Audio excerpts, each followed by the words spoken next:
Your Excellency, Minister of Energy of Nepal, Madam Radha Kumari Gyawali ji, Mr. Harry Paul, Director General of the Independent Power Producer Association of India, Your Excellencies, distinguished participants and friends. First of all, very warm welcome to Nepal. It's not only a beautiful country, but I think your presence here reflects the growing importance of Nepal in your business, in the field of power. You were mentioning the weather. I wish we could have arranged better weather for you, but those of you in hydropower are probably very joyful at this rain and sort of unusual rain that we are all receiving in the last couple of days in this entire region. After this extremely interesting and very broad brush treatment of the variety of geopolitical, commercial, strategic and other issues in the energy sector, I want to come down to a slightly more specific area of interest and something that we are familiar with, which is in the context of Nepal and perhaps in the context of the South Asian region, in terms of what's happening in the power sector cooperation, and particularly with regard to hydropower. I think when we're in Nepal, then this is clearly a sector that interests us all very greatly. And I think this is really a very good time for all of you to be here in Nepal, because things are happening, both bilaterally between India and Nepal, trilaterally between India, Nepal and Bangladesh, and of course at the sub-regional level. So it's a very important moment in terms of cooperation in this important sector. And we're delighted also that we have the Honorable Minister with us, since she is responsible for a lot of the achievements that have been made in recent months. In the context of Nepal, if I may say so, the issue is not merely energy security. The entire development paradigm of Nepal, in a sense, rests on the exploitation and the utilization of its water resources. So it's not just a question of energy security, but the whole question of Nepal graduating from an LDC in 2022, how is that going to happen? The exploitation, the development of hydropower sources is very, very critical. There is an estimated potential of about 85,000 megawatts, of which they say little more than half is commercially viable. But in terms of current installed capacity, it's less than 1,000 megawatts.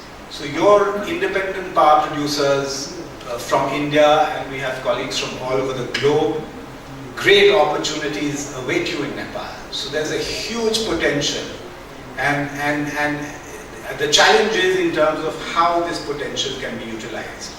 We've just seen one or two instances of power outages. This is, for those of us who live here, a daily occurrence. There are power outages of almost 10 to 12 hours, though these have come down. So clearly, huge potential. I mean, there's many challenges, but great opportunities. Why this potential has not been realized in the last few decades is a different story, and I don't really want to go into that. And I think we really need to look to the future and not look back into the past. Of course, we need to avoid making some of the mistakes that we might have made in the past. But broadly, if I may say so, it's partly because of instability and certain political turmoil in the country that the economic issues, the developmental issues, the question of hydropower development could not proceed at the pace at which it should have. Today, Nepal, however, is extremely well poised, though they are undergoing multiple transitions from a monarchy to a republican state, from a unitary state to a federal structure, and these are very difficult transitions from a least developing country to a developing country. multiple transitions, very complex transitions, but being handled extremely well. There were outstanding elections to the Constituent Assembly in 2013. The Constituent Assembly has been established and Nepal is well on its way to writing a constitution which will provide the basis for future development of the country. So the auguries for the future are excellent, and I think Nepal is really poised for a major leap forward, not only in overall economic development but particularly in the context of hydropower development. What is happening in the region? If you look at India, we haven't, it's been since May, we've had a new government in power. And the key priority in terms of foreign policy of the government is neighborhood first. Nepal is the only country that our Prime Minister has visited twice already in less than a year of being in power. Nepal is the only country where the Foreign Minister of India has visited twice. And I think this speaks volume, this single instance speaks volumes in terms of the primacy, in terms of the importance that India attaches to Nepal. And within this overall primacy and importance that India attaches, hydropower sector cooperation is perhaps one of the most important pillars. What I'm trying to get at is that this relation, the optics, the ambience is excellent, but it's not limited to that. There is actually concrete movement on the ground. And this movement is spread over not merely government-to-government initiatives, but the private sector is playing a very critical role in this process. And together with the private sector, we have international financial institutions such as the IFC and the World Bank and the ADB, which are also involved. So I feel very, very optimistic. And I want to give you, since you're from the power sector, I would like to give you some examples of the kind of work we've been doing. Many projects that are today underway have been hanging fire for decades. We've been talking about them for 30 years, 40 years, sometimes even 50 years. It is only today that we are moving forward very rapidly because the political context is appropriate, the economic context is right, and I think the critical mass required to take these hydropower projects forward exists. So if you look at the government-to-government level, during our Prime Minister's visit, we signed a very, very important agreement on a development of 5,800 megawatts of hydropower. This is the Pancheshwar project in the far west of Nepal, along the Mahakali River, which borders between India and between Uttarakhand in India and far western Nepal. So 5,800 megawatts. You can imagine, the total investment required in this project is going to be a huge sum of money. In Indian figures, it may well be, something like 100,000 crores.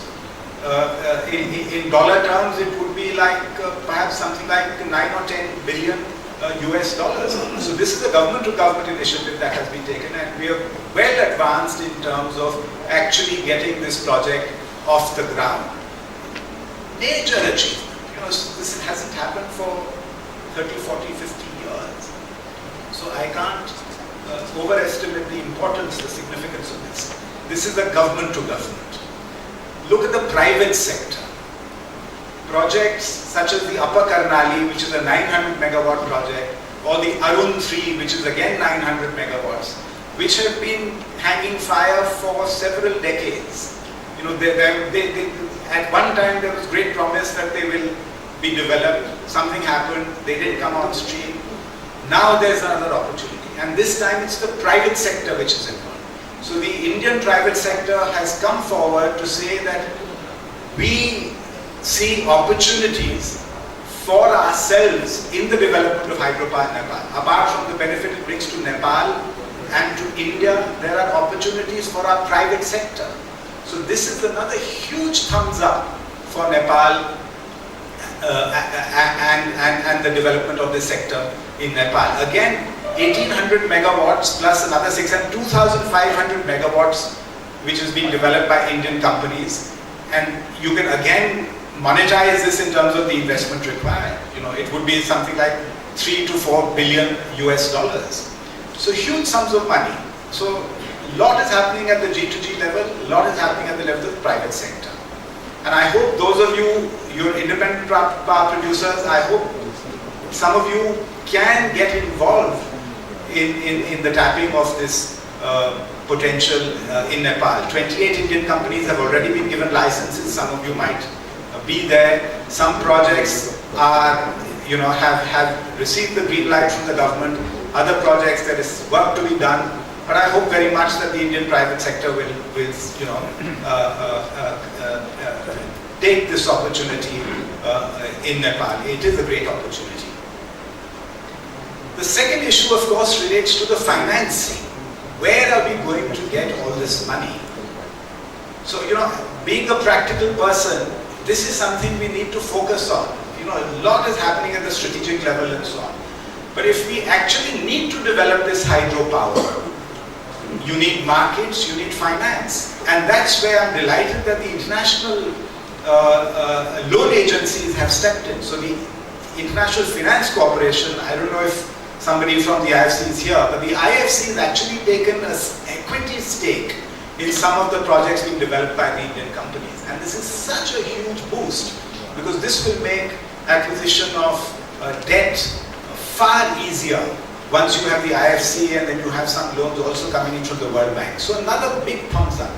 So you have G2G, private sector to government, and of course you have the international agencies coming in.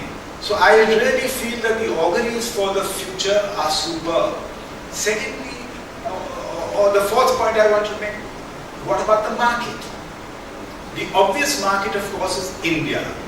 And there was this whole discussion on the power trade agreement between India and Nepal. And that is another major agreement that we've signed. So any power producer that is producing power in Nepal, after meeting the requirements of this country, can easily sell the power produced, surplus power produced to India. So this, in a sense, for all private producers is almost an assurance, a guarantee provided by India of a market. And it's not only India, there's Bangladesh as well. And 2 days from now, there's going to be a very interesting agreement signed between an Indian private company, the government of Nepal and the government of Bangladesh, whereby power produced in Nepal by the private company will be exported through India to Bangladesh. So actually all these linkages that you're talking about and we saw in these slides is becoming a reality, and it's becoming a reality after a lot of hard work and a lot of political level discussions as well as discussions at private sector and government levels. So there is a very deep commitment to put your money where your mouth is and to see that actually what we are saying is realized. So you have the beginning of a regional market which is emerging in at least at a sub-regional level. Grid connectivity is the other issue. How do you transport the power? India, Bhutan was referred to. We already have some power trade. India, Nepal, we have power exchanges. India, Bangladesh, we have power trade. 1000 kV HVDC line was set up in record time between India and Bangladesh. Same things happening with Nepal. Mr. Dhol referred to the connectivity in the transmission lines being made, and he referred to the 1000 kilowatt HVDC line that is coming up, will be ready in June. So just look at the amount of power that the two countries will be able to trade. So you have bilateral grid connectivity, you have trilateral grid connectivity, and with Sri Lanka, with the underground grid, underwater grid, and possibly with Pakistan, you can see the emergence of a regional grid in South Asia. Even without necessarily having planned it like this, but the way it has evolved, you have the network basically, you have the infrastructure on the basis of which to develop a regional grid. So great things are happening in the power sector, in the hydro sector, in Nepal, and great things are happening in terms of the cooperation between the countries. And this is not something that the governments are doing alone. This is something is very much a government to government and a government to private sector partnership. And I think this is really the way to go. Governments have X amount of resources and perhaps can do one or two projects through their own resources at a point in time. But if you have to develop rapidly, if you have to exploit the potential that exists rapidly, you need to have a much broader approach, and you need to get in many more players into the game, so that instead of sequential development of the power sector, you will have simultaneous development. So, this also has huge strategic implications in terms of security, stability, and economic development of the region as a whole. So I feel extremely optimistic that things are moving well. Of course, there is many a slip between the cup and the lip, but I feel confident and quite optimistic that the next 50 years of cooperation in the hydropower sector in the region will be far better than the last 50 years for the reasons that I've mentioned. Once again, I'm delighted that IPPAI is here. Also delighted that you plan to come here more frequently, not just for seminars and discussions hopefully, but also in terms of exploring and identifying concrete investment opportunities in the sector, which is so crucial not only for Nepal, but for the development of the whole region. Thank you.